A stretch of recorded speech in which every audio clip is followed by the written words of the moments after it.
So Morocco fought back not once but twice in a dueling encounter against the Haitians, that's right, to secure the passageway into the round of 32. What am I talking about? Well, I'll tell you next.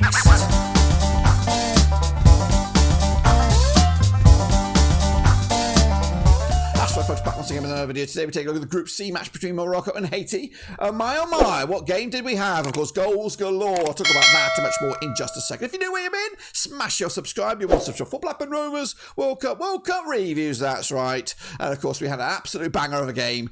In Group C, we'll talk about it in a minute. Big shout out to my members and my patrons. You know who you are. And again, if you're new, smash your subscribe. Of course, can we get 48 likes for this video? Each and every one of the likes for each and every one of the nations that took part at this World Cup, including these two, Morocco and Haiti. And what a game we had. Everyone thought this was going to be an absolutely boring one-sided affair, but Haiti came and they actually made Morocco work for it. Not once, but twice, that's right. You've seen Bounou, a big fat OG, to give the Haitians the lead before Hashim Hakimi with a scrappy-dappy-do effort, bringing things a little bit nervous towards the back end of the first half of the 39th minute. That was 1-1, but then Wilson Isidore, take a bloody bow. Fantastic strike for him. Second goal for the game for Haiti to put them 2-1 in front and looking like heading into the halftime at with a lead. But unfortunately, Ismail Sabari levelled right before the break, into the stoppage time there, 45 minutes plus one.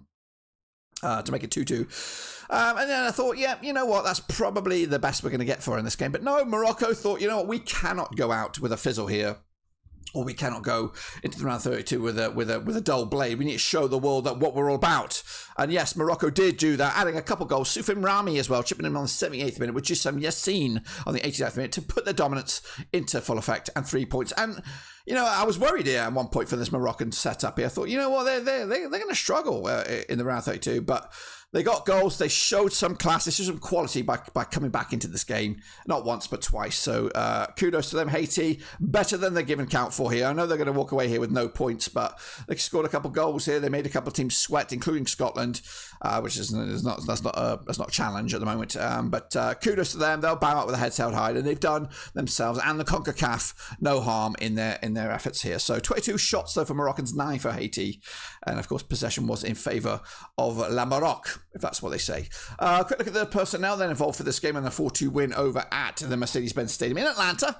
You've seen Bounou between the sticks with the big fat OG Charad Riyad at the back with Redu Halal as well. Anes Saleh Adeni with Akim Hakimi making up the back four. Soifan Amabat, El Anouri, Rabiem Diaz, El Kanous making up the former midfield with Ismail Sabiri supporting Ayub El Kayabi up top. As for Haiti, Johnny Placé between the sticks, Hans Delcroix, Ricardo Aidi and Martin Experience with Jean-Kevin Duverne making up the back line. Danny Jean-Jacques in midfield with Jean-Richard Belgarde. Jose Cashmere, Ruben Providence making up the four-man midfield. Wilson Isidore and Lenny Joseph up top. Those were your personnels involved, starting 11s. As for the substitutions, Nuzir Mazarawi coming on there with Samir El Morabut, Azin Unani with Gasmin Yassini and Soufin Rami coming on as well. A couple of goals from the benches there as they rotated their squad. As for the Haitians, we saw Garland Ukus coming on there, Dominic Simon, we had Lucius Dietzen, Dukins Najon and Freddie Perot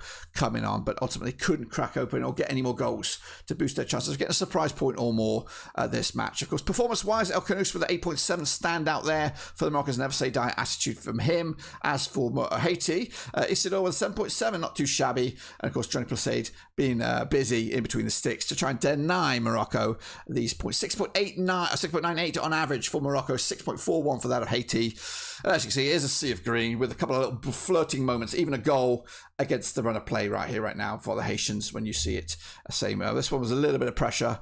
But Morocco controlled the game. They bossed the game and scored a buttload of goals. So happy for them.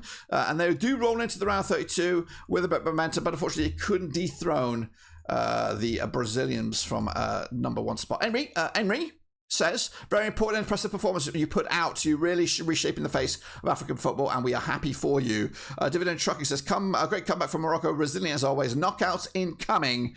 Tariq Khan says, Morocco versus Haiti was an absolute treat. Wow, what a game of football. Melly Andy FX says, coming from behind under pressure is exactly what separates contenders from participants. And Kelvin with an L, 7 points unbeaten, second place behind Brazil, only on tiebreakers, while everyone watches Neymar's comeback and Vinny's brilliance. Morocco have once again showed they belong among football's most resilient tournament teams, indeed. Of course, as for you guys, you predicted Morocco to win this game. You predicted Haiti to just the 10% of you, and the draw was at 1. The ping pong balls went with the draw. The cat, she went with Morocco because she knows what she's talking about. As for me, well, you're going to have to look back on the videos because I'm not going to the board. We've got too much to talk about. Let's take a look, and of course, wrap up Group C as you see it. Brazil top the charts with Morocco in second, Haiti fourth, but we'll go away with a few more admirers and fans, of course, from their return to the World Cup. As for Scotland, of course, the jury is out. We'll see if they qualify or not. And if you are interested, I will show you that third place table. Currently, Scotland are 7th. They can still fluctuate, of course, with teams playing their third game. Scotland could move up or move down, depending on how badly some nations lose, or maybe they're replaced. For example, Cape Verde could be replaced by Uruguay. Same can be said for Belgium, could be replaced by Iran. So there is still hope, but for Scotland. But anyway, we'll talk about them in another video. That is that. Do we want to look at the bracket? You guys probably do want to look at the bracket, don't you? Of course, for Morocco anyway. Morocco currently lined up to take on the Dutch. Of course, and if they are to progress, they could have a nice favourable passage to the quarterfinals with South Africa, Canada waiting in their wings there. So the winner of this game has a good shot at going on a deep dark run into the quarterfinals. That is that. Make sure you subscribe, smash a like wherever you are in the world. Of course, we will return whenever that is. But until then, we are done.